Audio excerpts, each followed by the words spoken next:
Kapten Tim Nasional Pemenangan pasangan Capres-Cawapres dari Koalisi Perubahan Anies Baswedan Muhaimin Iskandar, Muhammad Syaugi Alaidrus mengatakan perolehan nomor urut 1 pertanda baik.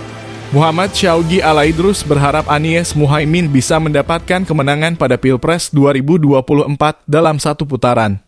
Mudah-mudahan nomor 1 ini jadi pertanda baik. Mudah-mudahan pasangan Anies Muhaimin ini 1 kali gol menang 1 putaran. Ucap Syaugi di kantor KPU RI, Jakarta.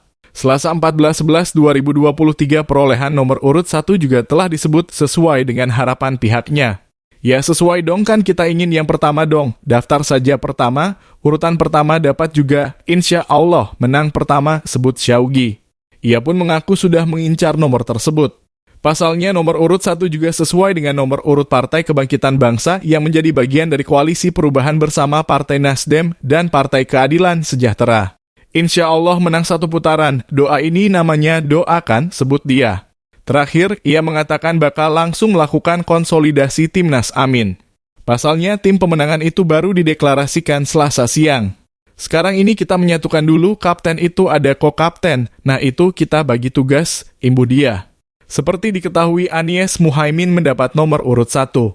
Sementara pasangan dari Koalisi Indonesia Maju mendapat nomor urut 2, dan pasangan dari Koalisi PDI Perjuangan Ganjar Pranowo Mahfud MD mendapat nomor urut 3.